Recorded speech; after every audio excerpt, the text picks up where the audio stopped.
Vendo casa luxuosa. A velha inútil que mora aqui vai de brinde. Pode usar como empregada, ela limpa bem. Ouvi meu filho ler o anúncio em voz alta, gargalhando com a esposa. Eles esperavam que eu chorasse, que implorasse de joelhos para não ser exposta daquele jeito. Mas eu permaneci sentada, imóvel. Apenas tomei um gole do meu café e olhei para o relógio na parede. Exatamente 1 hora depois, o som de um motor potente estremeceu as janelas. Um carro parou no portão e um homem de terno impecável desceu. Meu filho correu até ele, com os olhos brilhando de ganância. O senhor veio pela casa? É uma oportunidade única. O homem passou por ele como se fosse invisível. Caminhou direto até a minha poltrona, ajoelhou-se e beijou minha mão. Quando ele se levantou e olhou para o meu filho, o sorriso do rapaz desapareceu instantaneamente ao ouvir a única frase que o estranho disse. Tiago estava na cozinha, a voz cheia de empolgação venenosa, lendo o anúncio que tinha acabado de postar em algum site de vendas. Eu escutava cada palavra como se fossem pregos sendo martelados no meu caixão. Velha inútil. Essas 2 palavras ecoavam na minha cabeça, ricocheteando nas paredes do meu crânio. Era assim que meu filho me via.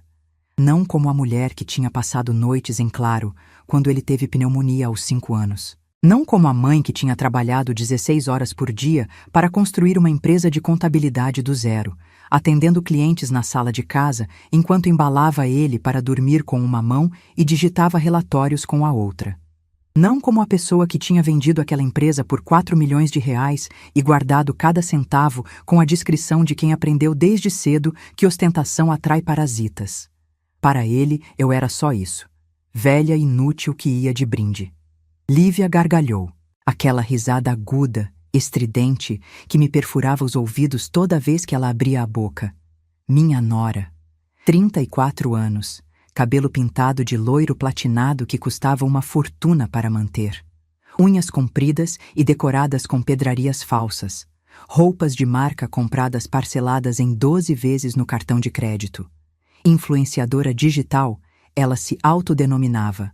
8.000 seguidores no Instagram, sendo que 6.000 eram comprados de algum site duvidoso da internet.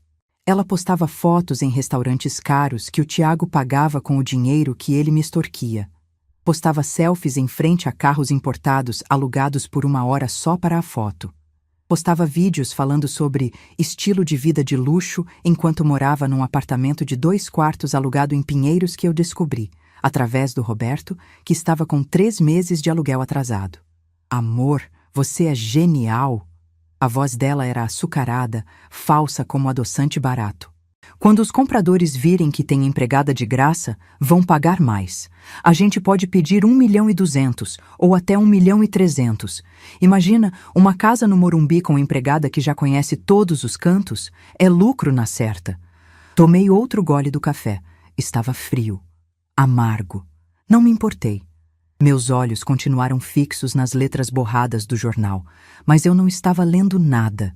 Estava calculando. Sempre fui boa com números. Passei 40 anos da minha vida fazendo contabilidade para empresas, desembaraçando balanços, encontrando erros que ninguém mais via, transformando caos financeiro em ordem.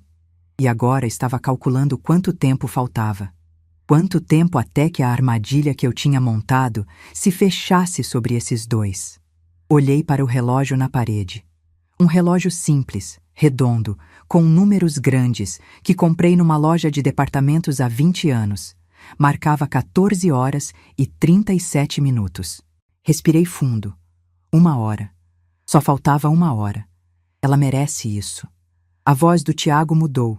Ficou mais dura, mais cruel. Reconheci aquele tom. Era o tom que ele usava quando estava com raiva de verdade, quando as máscaras caíam e o veneno subia à superfície.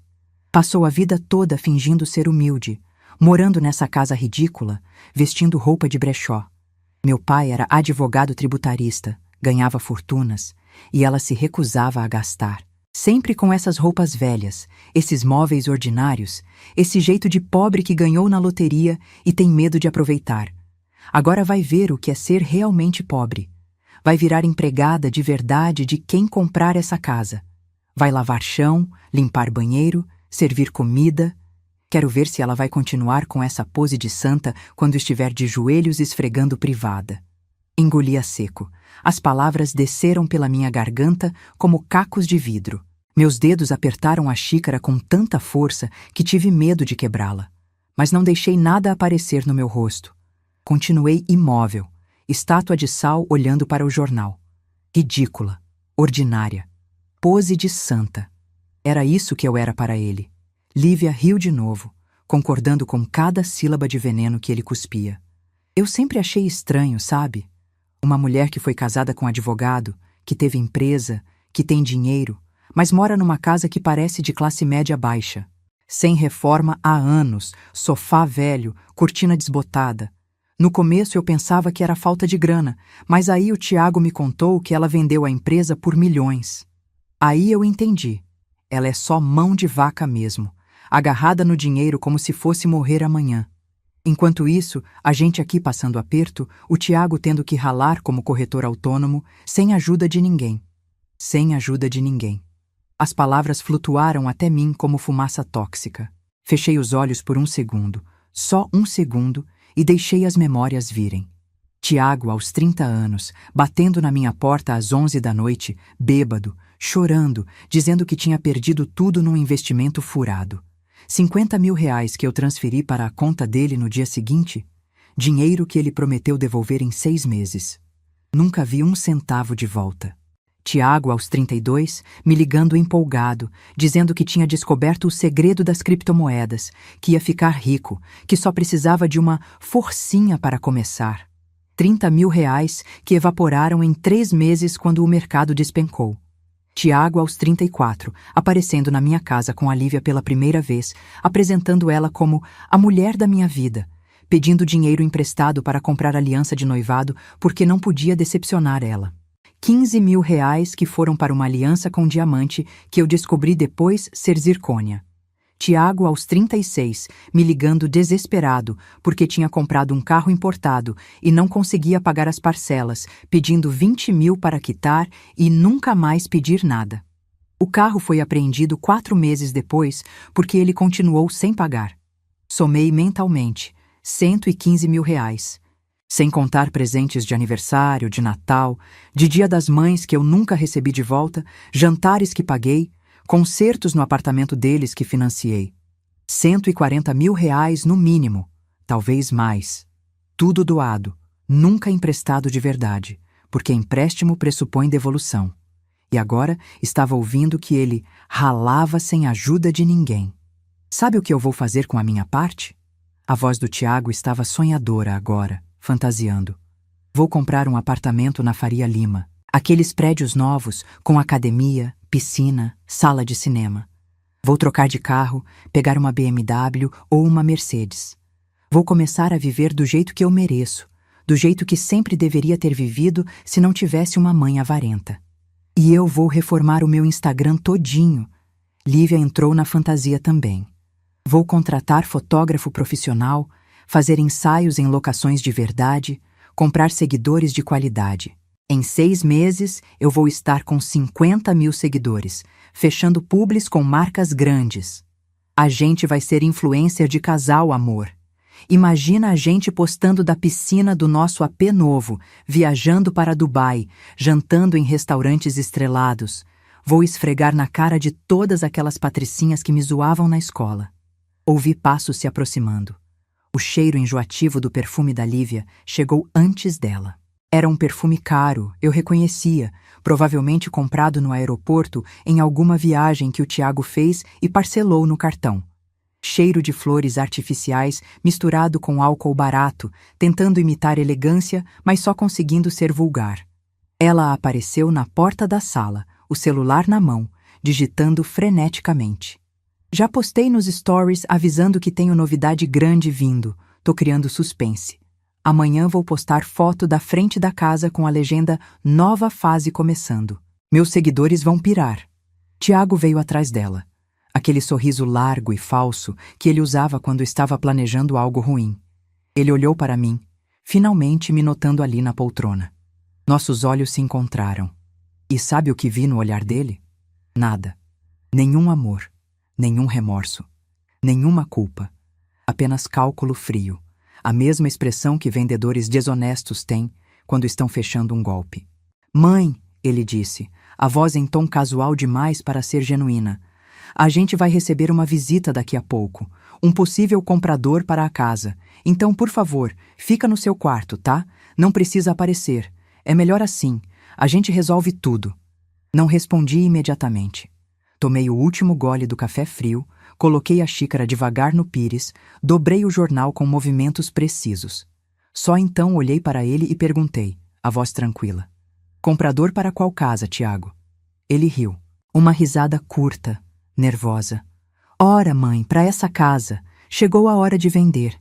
Essa casa é grande demais para a senhora morar sozinha, está caindo aos pedaços, precisa de reformas que vão custar uma fortuna. É melhor vender agora enquanto ainda vale alguma coisa. O dinheiro da venda vai ser dividido, claro. A senhora vai receber uma parte e pode alugar um apartamento menor, mais prático, mais adequado para a sua idade. Dividido como? Mantive a voz neutra, sem emoção.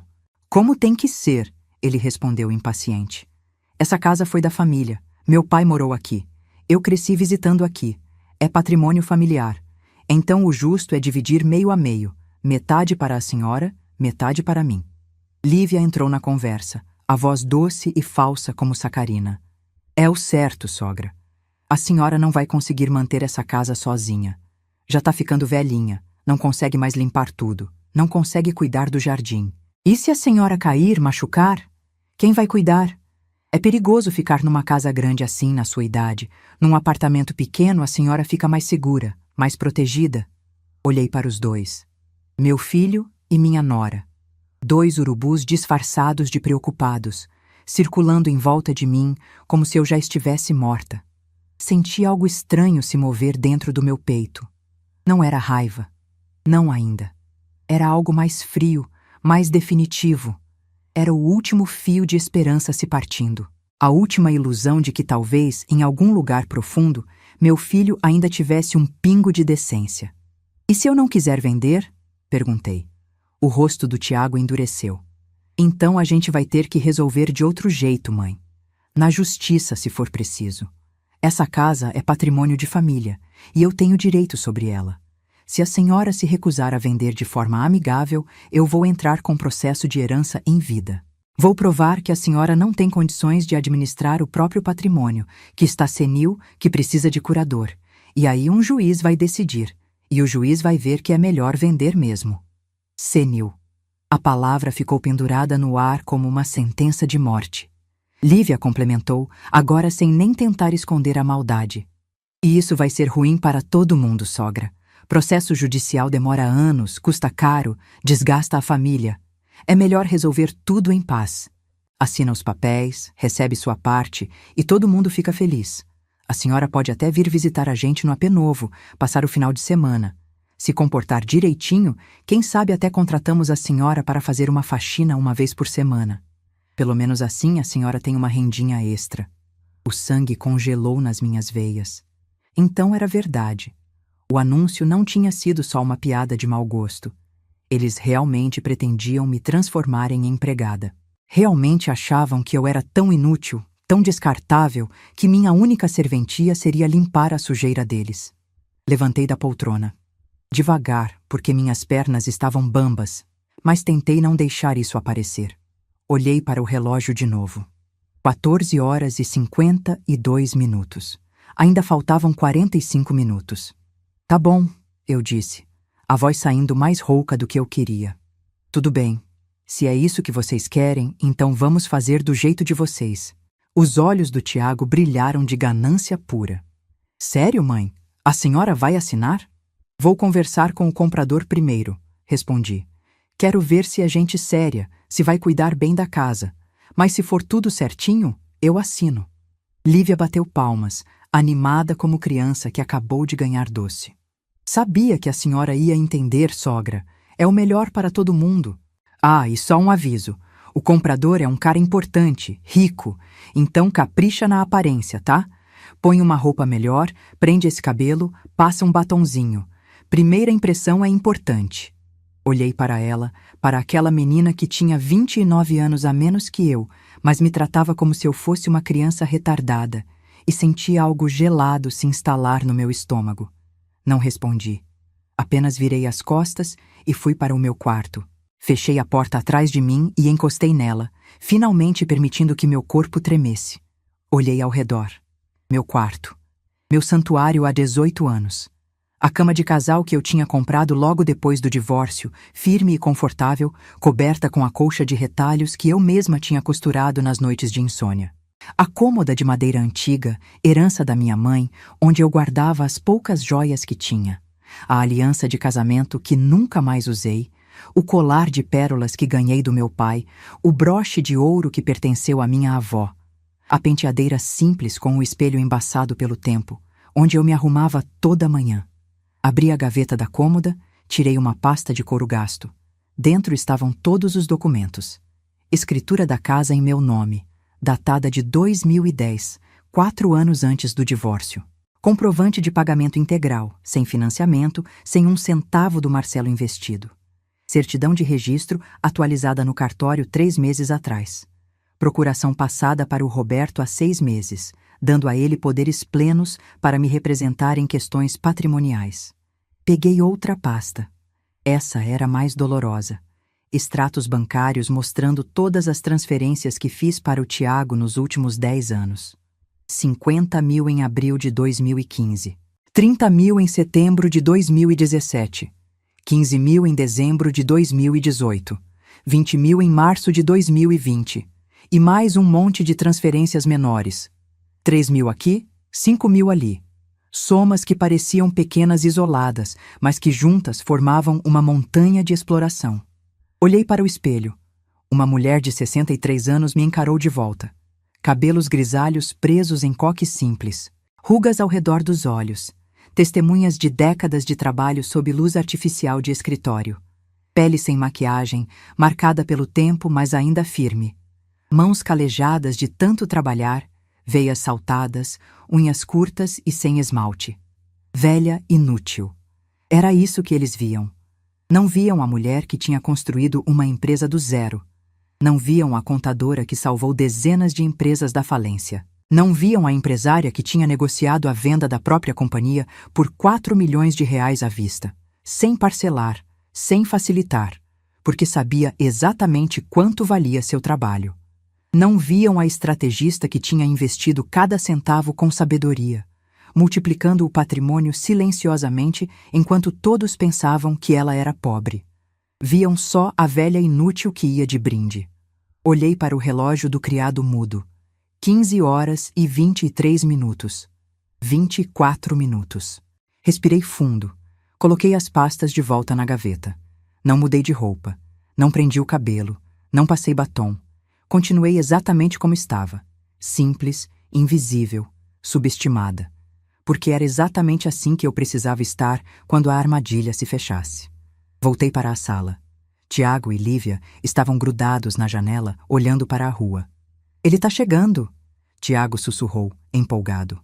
"Olha só esse carro, Mercedes-Benz preto, novíssimo. O cara deve estar podre de rico." Lívia já estava com o celular na mão, gravando. "Gente, olha só que carro lindo acabou de parar aqui na frente. Estou nervosa, hoje é dia de novidade grande." Ela sussurrou para a câmera, fazendo aquela voz animada e falsa que influenciadoras usam. O motor do carro morreu. Ouvi a porta abrir. Passos firmes no concreto da calçada. Tiago correu até o portão, arrumou os cabelos rapidamente, colocou o melhor sorriso de vendedor enganador. E então o relógio marcou 15 horas e 37 minutos. Exatamente no horário combinado. A campainha tocou. Antes de continuar contando o que aconteceu naquele dia, preciso te perguntar uma coisa. Se você descobrisse que seu próprio filho estava tentando te roubar, te vender como empregada, te transformar em nada, você teria coragem de enfrentá-lo? Ou deixaria passar mais uma vez? Tiago abriu o portão com aquele sorriso largo demais, falso demais, o sorriso de quem está prestes a fechar o golpe da vida. "Boa tarde. O senhor deve ser o interessado na casa, correto? Sou Tiago Sampaio, o proprietário." Ele estendeu a mão, os olhos já calculando quanto ia arrancar daquele homem.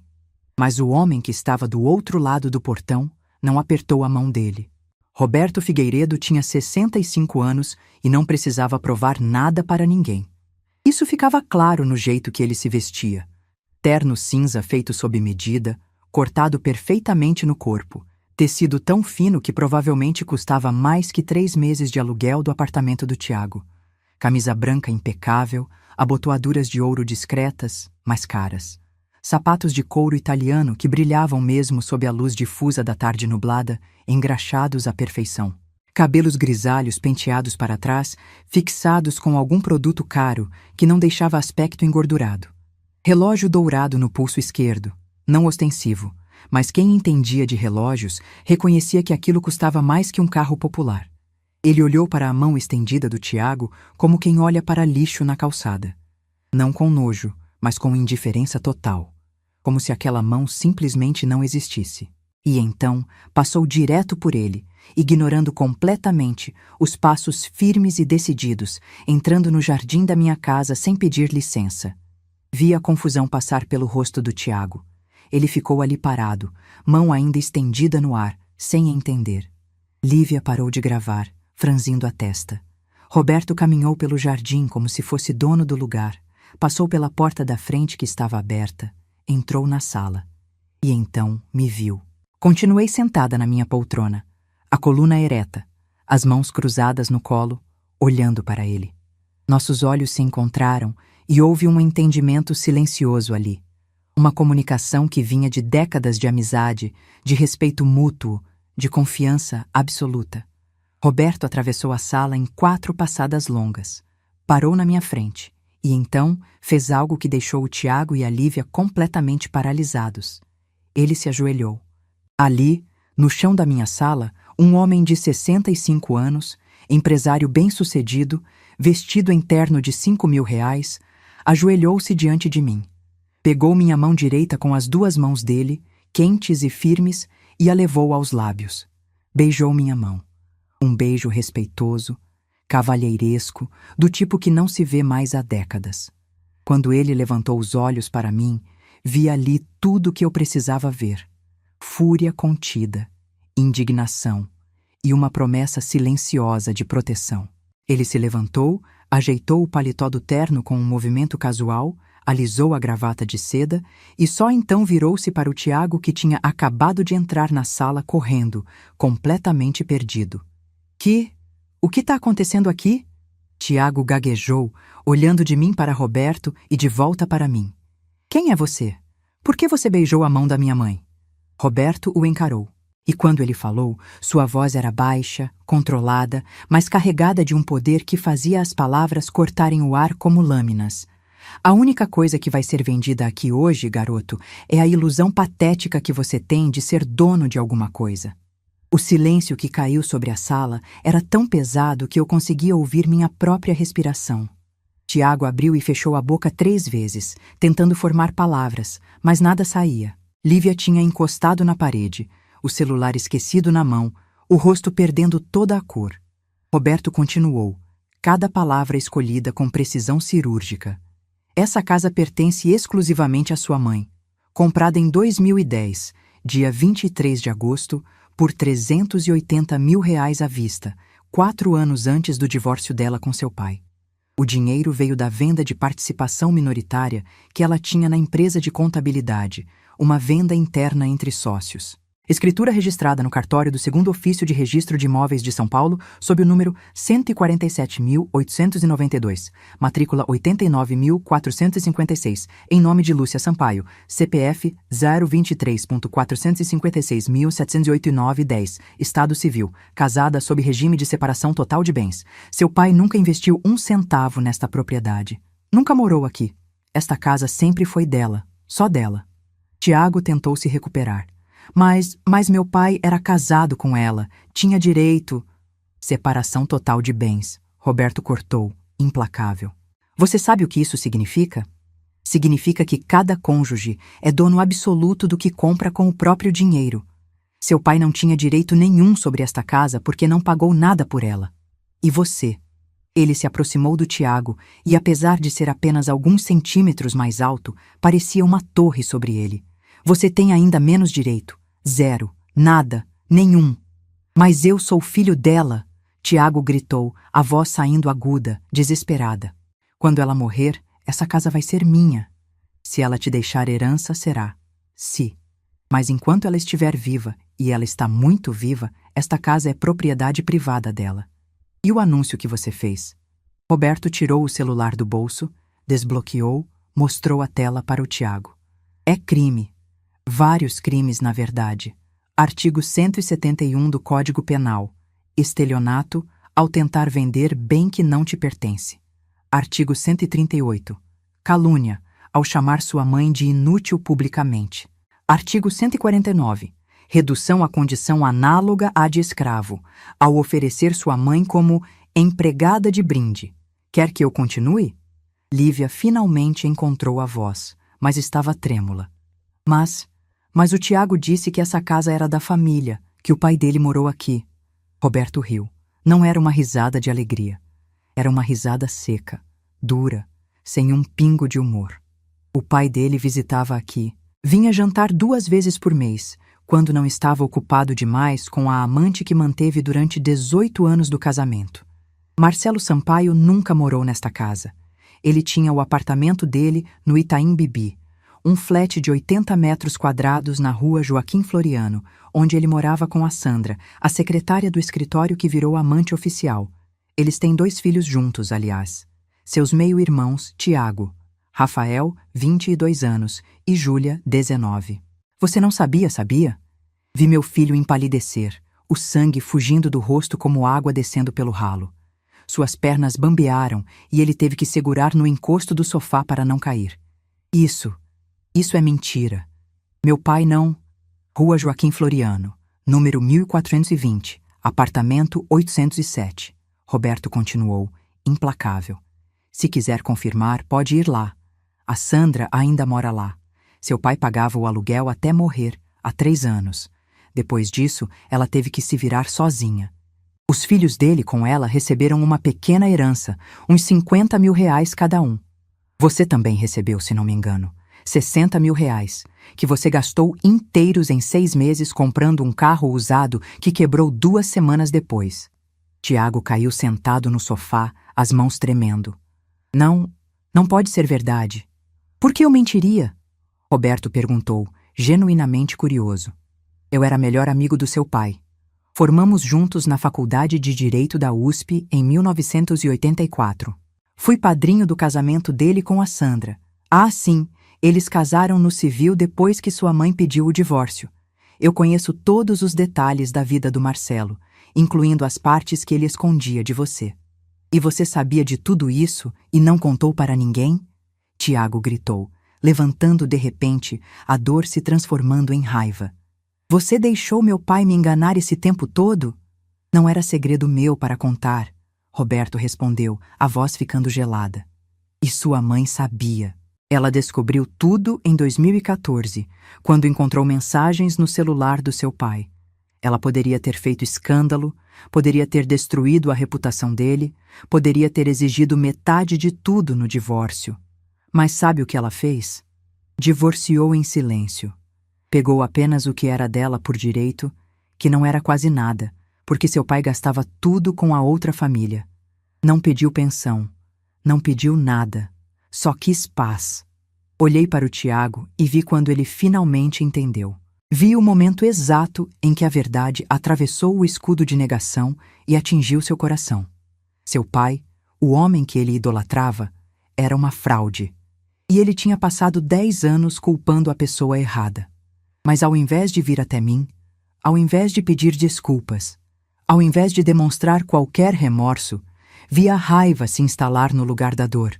Porque é mais fácil ficar com raiva do que admitir que você estava errado. É mais fácil culpar os outros do que olhar para os próprios erros. Então você veio aqui para quê? Tiago rosnou, os punhos cerrados. Para humilhar a gente? Para esfregar na nossa cara que a gente não tem nada? Roberto tirou uma pasta de couro do carro que tinha deixado encostada na porta. Abriu com calma calculada. Vim aqui como procurador legal da sua mãe. Ela me contratou há 6 meses, quando percebeu que você estava planejando algo. Me deu procuração plena para representá-la em todas as questões patrimoniais. Ele mostrou o documento, papel timbrado, reconhecido em cartório, assinaturas autenticadas. E vim também para te entregar isto. Colocou um envelope pardo na mesa de centro. Tiago olhou para o envelope como se fosse uma cobra venenosa. O que é isso? Boletim de ocorrência que registrei há 2 horas na delegacia do Morumbi quando vi seu anúncio criminoso. E uma liminar de proibição de aproximação concedida pela juíza doutora Fernanda Martins da 4ª Vara de Família. Você tem 15 minutos para sair desta propriedade e não pode voltar sem autorização expressa e por escrito da sua mãe. Se voltar, será preso por violação de ordem judicial. Você não pode fazer isso! Lívia gritou, saindo do torpor. Ele é filho dela. Filho tem direito de visitar a mãe. Filho tem direito de visitar mãe que quer ser visitada. Roberto corrigiu. Lúcia não quer. Ela está exercendo o direito dela de não ser abusada dentro da própria casa. E sim, eu posso fazer isso. Já foi feito. A liminar está em vigor a partir das 15h50. São. Ele olhou para o relógio dourado. 15h46. Vocês têm 14 minutos. Foi quando levantei da poltrona. Devagar, sentindo cada músculo do meu corpo protestar, carregando o peso de décadas de dor acumulada. Caminhei até a mesa de centro, peguei outra pasta que estava guardada embaixo dela. Coloquei ao lado do envelope pardo. Antes de vocês saírem, minha voz saiu rouca, mas firme. Vocês vão ouvir algumas coisas. Tiago tentou protestar. Mãe, eu não... Silêncio! A palavra saiu como um chicote, cortando o ar. Ele calou a boca, chocado. Nunca tinha me ouvido gritar. Em 63 anos de vida, eu nunca tinha levantado a voz daquele jeito. Abri a primeira pasta. Eram fotos. Fotos antigas, impressas em papel fotográfico que tinha amarelado com o tempo. Espalhei na mesa. Marcelo, meu ex-marido, com uma mulher loira, jantando em restaurantes, entrando em hotéis, abraçados na praia, beijando na porta de um apartamento. Dezembro de 1996. Essa é a primeira foto que tenho do seu pai com a Sandra. Você tinha 7 anos. Eu descobri a traição aos poucos, ao longo de anos. Encontrava recibos, faturas de cartão com restaurantes que nunca frequentamos juntos. Perfume diferente na roupa dele, telefonemas estranhos. Mas eu não tinha provas concretas até 2014, quando uma amiga me mandou essas fotos. Ela tinha visto seu pai com outra mulher e achou que eu deveria saber. Tiago pegou as fotos com mãos trêmulas, os olhos arregalados. Isso não pode ser. Seu pai me traiu durante 18 anos do nosso casamento. 18 anos, Tiago. Você tinha 7 quando começou e 25 quando eu finalmente tive coragem de pedir o divórcio. Durante todo esse tempo, eu trabalhava feito condenada na minha empresa de contabilidade para sustentar nossa família, enquanto ele gastava metade do salário dele bancando uma segunda família que eu não sabia que existia. Peguei outra pasta. Extratos bancários. Essas são as transferências que fiz para você nos últimos 10 anos. 50 mil reais em 2015, quando você disse que ia abrir uma imobiliária. 30 mil em 2017 para investir em criptomoedas. 15 mil em 2018 para comprar aliança de noivado. 20 mil em 2020 para quitar o carro. E mais. Fui virando as páginas mostrando cada transferência. 3 mil aqui, 5 mil ali, 2 mil acolá. Total, 143 mil reais em 10 anos, emprestados, nunca devolvidos. Eu ia devolver. Tiago murmurou sem convicção. Quando? Você está com 38 anos e nunca devolveu 1 centavo. Todas as vezes que te emprestei dinheiro, você prometeu devolver em 6 meses, 1 ano no máximo. Mas nunca voltou nada. E sabe o que eu recebi em troca? Você sumiu. 2 natais você não apareceu. 3 aniversários meus você esqueceu. 4 dias das mães passou sem nenhuma mensagem. Você só aparecia quando precisava de dinheiro. Lívia tentou se defender.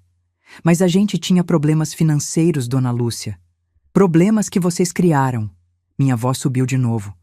Roberto investigou vocês. Descobrimos que você, Lívia, gasta em média 8 mil reais por mês com roupas, maquiagem, tratamentos estéticos e restaurantes caros para postar no Instagram. R$ 8.000. Enquanto isso, vocês têm 3 meses de aluguel atrasado, 2 cartões de crédito no limite máximo e o Tiago tem 3 processos na justiça por propaganda enganosa na venda de imóveis. Tiago se levantou, tentando recuperar alguma autoridade. Tá, eu cometi erros, eu admito. Mas isso não dá o direito de me expulsar da sua vida. Eu sou seu filho. E eu sou sua mãe, respondi, sentindo as lágrimas queimarem atrás dos olhos, mas me recusando a deixá-las cair. Fui sua mãe quando você teve pneumonia aos 5 anos e eu passei 3 noites sem dormir no hospital. Fui sua mãe quando você foi reprovado na escola e eu paguei aulas particulares. Fui sua mãe quando você bateu o carro aos 18 e eu paguei o conserto sem contar para o seu pai. Fui sua mãe a vida inteira. Mas você... Quando foi que você foi meu filho? Silêncio. Quando foi que você me visitou sem ser para pedir dinheiro? Quando foi que você ligou só para saber como eu estava? Quando foi que você lembrou do meu aniversário sem que eu tivesse que lembrar você? Quando? Tiago não respondeu. Não conseguia, porque a resposta era nunca. Roberto verificou o relógio. 10 minutos. Vocês precisam ir. Espera! Tiago estava desesperado agora. Mãe, por favor, eu preciso de ajuda. Eu tô afundado em dívidas. Vão me processar, vão tomar tudo de mim. Eu preciso de dinheiro, agora. E ali estava, a verdade nua e crua. Sem máscaras, sem fingimento. Ele não estava arrependido de ter me magoado. Estava desesperado por estar perdendo a fonte de dinheiro. Quanto você deve? Perguntei, a voz gelada. R$ 80.000. Se eu não pagar em 3 meses, vou ser preso. Por favor, mãe, me ajuda dessa vez. É a última, eu juro. Olhei para ele. Para esse homem adulto, de 38 anos, chorando como criança. E senti. Nada. O amor tinha morrido. Tinha sido assassinado aos poucos, em cada desrespeito, em cada ausência, em cada mentira. E finalmente, hoje, tinha sido enterrado. Não. A palavra caiu como uma lápide. O quê? Ele não acreditou. Não vou te dar dinheiro. Não vou te salvar. Você tem 38 anos, Tiago. É hora de você salvar a si mesmo. Mas eu vou ser preso! Ele gritou, descontrolado. Então vai ser preso. Vai ser consequência dos seus próprios atos, das suas próprias escolhas. E talvez, só talvez na cadeia você aprenda o que não aprendeu em 38 anos de vida. Responsabilidade. Roberto pegou o braço do Tiago com firmeza. Acabou o tempo. Saiam. Agora. Lívia começou a chorar, aquele choro alto e teatral. Dona Lúcia, a senhora não pode fazer isso com a gente. A gente não tem para onde ir. A gente vai ficar na rua. Vocês têm um apartamento alugado, respondi, impassível. Com 3 meses de aluguel atrasado, vão nos despejar. Então paguem o aluguel, arrumem empregos, parem de viver acima das possibilidades de vocês. Aprendam a viver de verdade, não de aparências no Instagram. Roberto os conduziu até a porta. Tiago se virou uma última vez, o rosto desfigurado pela raiva e pelo desespero. Você vai se arrepender disso. Quando você estiver velha de verdade, doente, precisando de ajuda, vai se lembrar desse dia. E eu não vou estar lá. Você vai morrer sozinha, abandonada, e vai ser por sua culpa. Prefiro morrer sozinha com dignidade.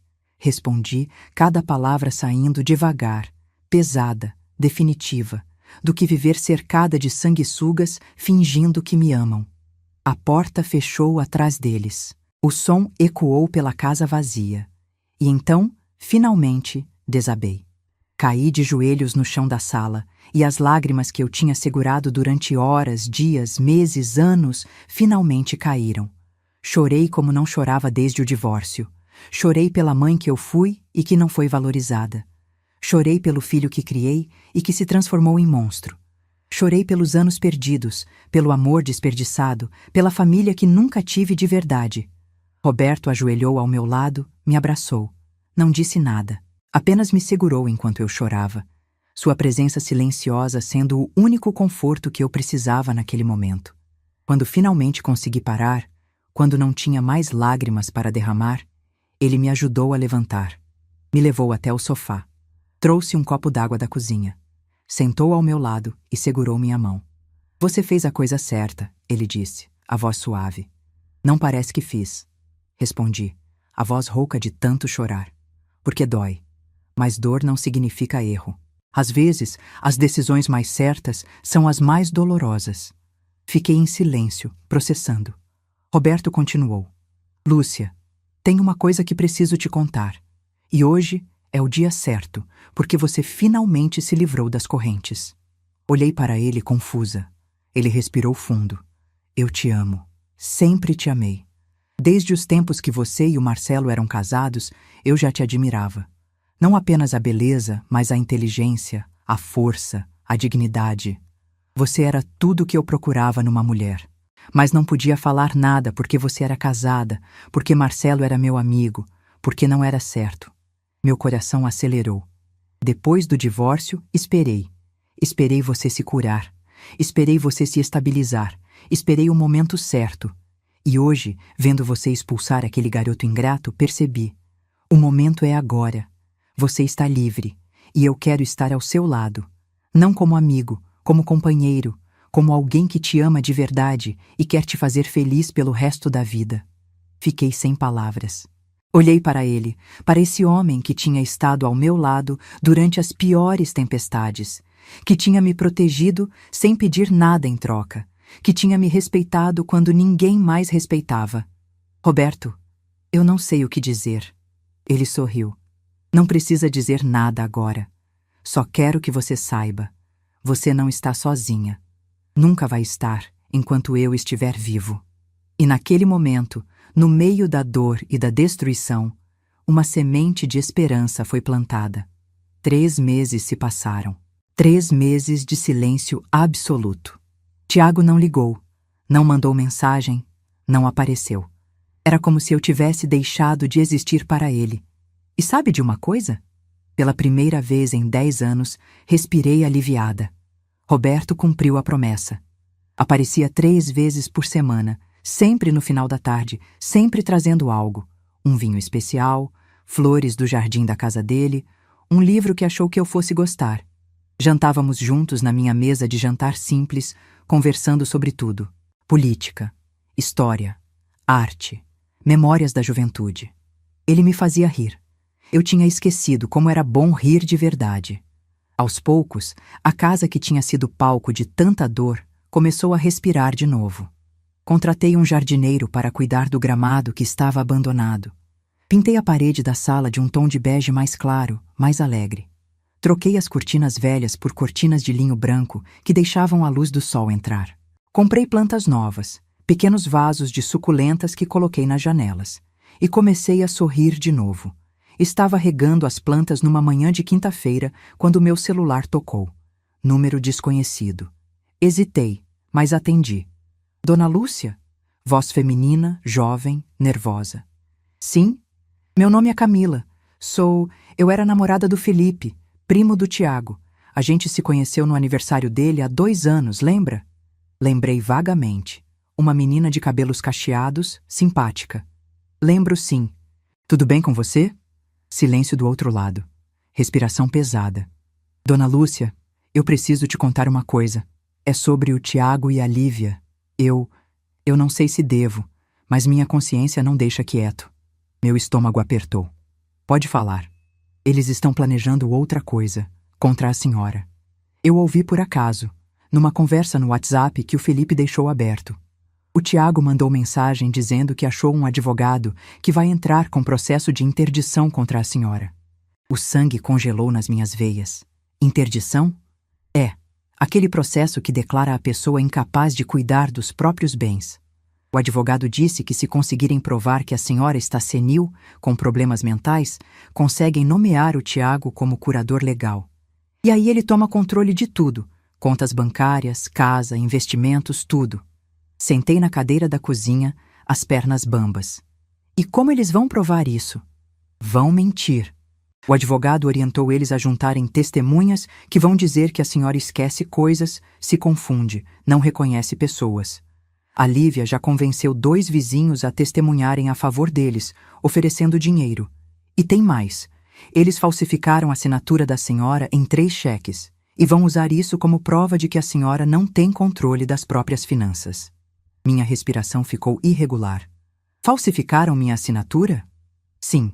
O Tiago pegou um cheque velho que a senhora assinou anos atrás, quando ainda emprestava dinheiro para ele, e usou como modelo. Abriu uma conta no nome da senhora num banco pequeno, usando documentos falsos, e emitiu 3 cheques sem fundos. A ideia é usar esses cheques como prova de que a senhora está confusa mentalmente.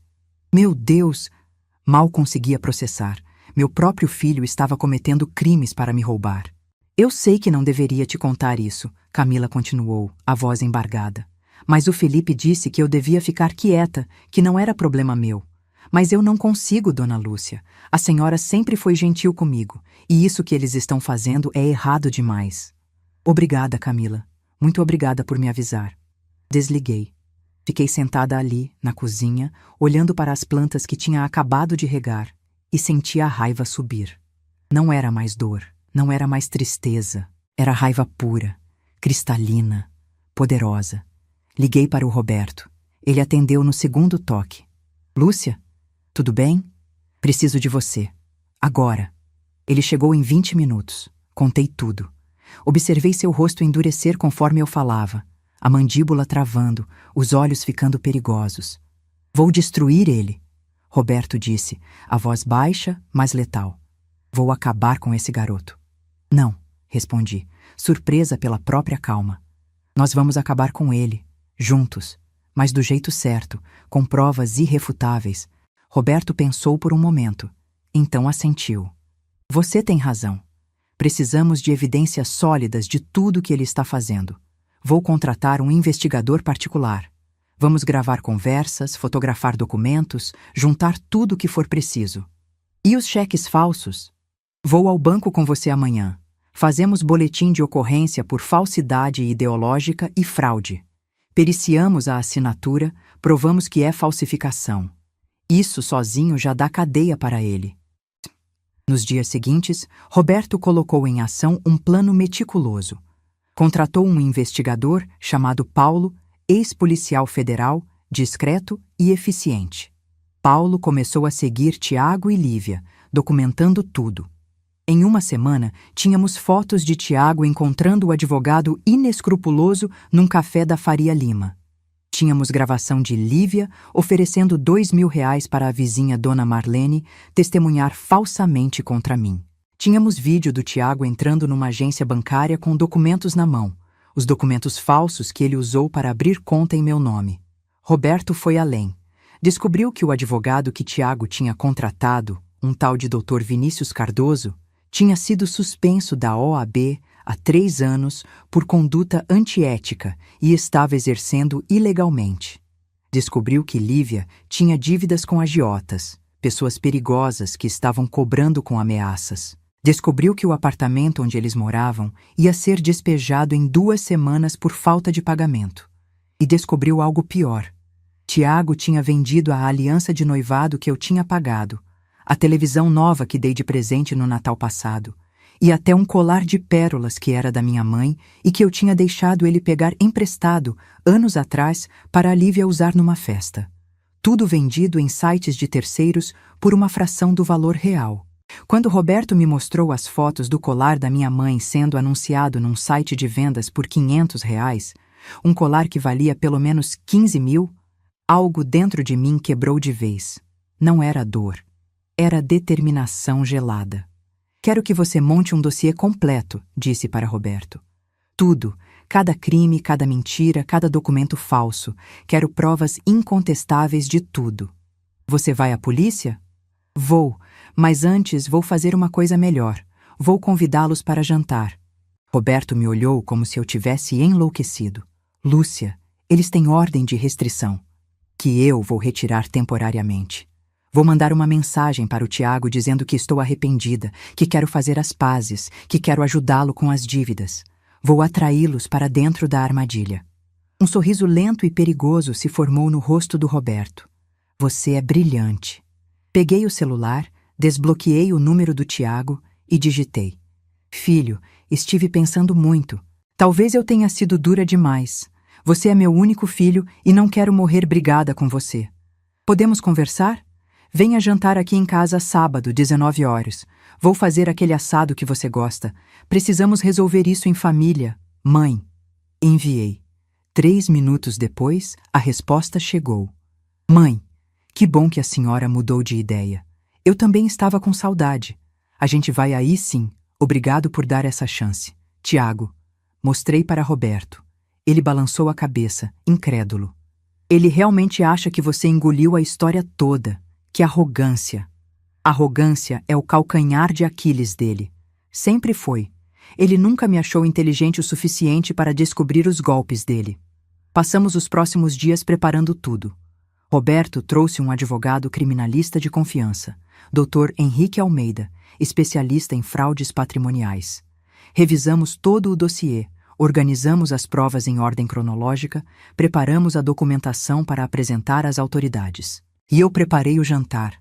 Comprei um assado de 3 quilos, preparei batatas assadas com alecrim, farofa especial e salada. Arrumei a mesa com a toalha de linho bordado que era da minha avó, coloquei as taças de cristal que nunca usava, acendi velas perfumadas, tudo perfeito, tudo lindo. A última ceia. Sábado chegou. Às 18h40, a campainha tocou. Respirei fundo. Roberto estava na sala de estar, escondido, com o Dr. Henrique. Eles iam ouvir tudo, mas só aparecer no momento certo. Abri a porta. Tiago estava ali com um buquê de flores barato, o sorriso mais falso que já vi. Lívia, ao lado dele, vestido justo, salto alto, maquiagem carregada, celular na mão pronta para registrar o momento de reconciliação para os seguidores. Mãe! Tiago me abraçou, um abraço mecânico, sem calor. Que saudade! Entrem, disse mantendo a voz neutra. Eles entraram, olhando ao redor como hienas farejando carne. Vi os olhos deles avaliando, calculando quanto cada coisa valia. Sentamos à mesa, servi o assado. Eles comeram com apetite, elogiando exageradamente.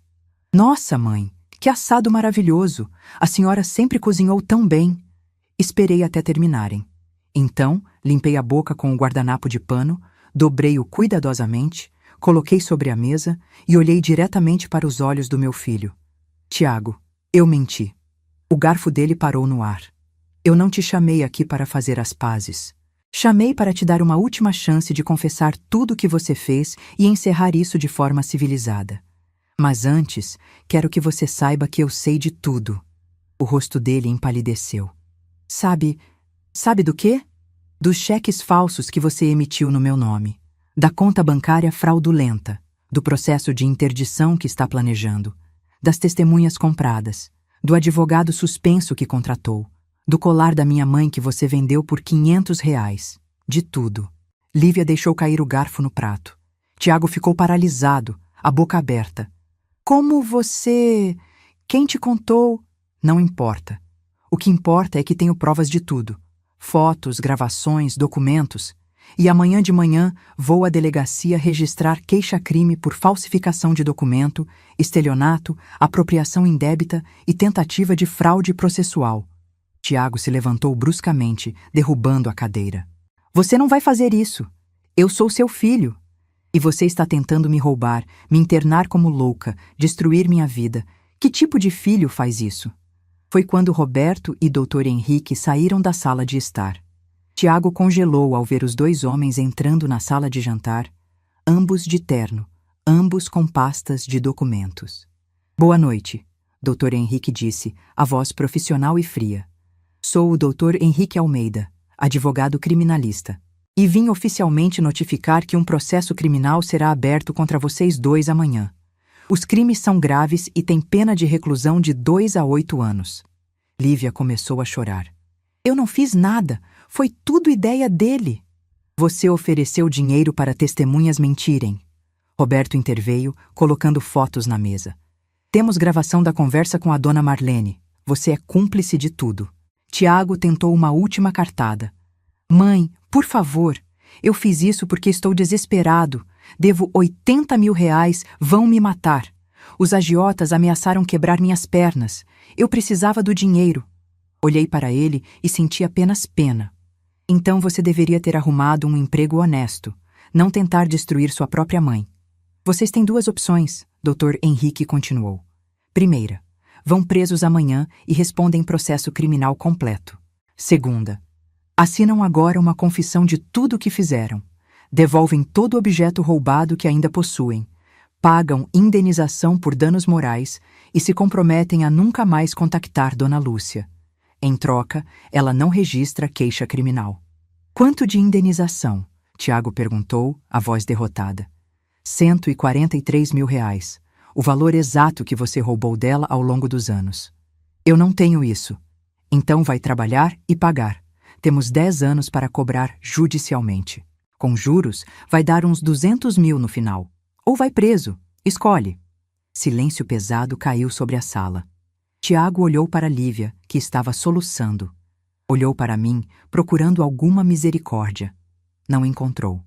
Eu assino, ele murmurou. Dr. Henrique colocou os documentos na mesa. Tiago e Lívia assinaram com mãos trêmulas. Roberto testemunhou. Tudo registrado, reconhecido, válido juridicamente. Agora saiam, eu disse. E não voltem nunca mais. Eles saíram tropeçando, destruídos. A porta fechou.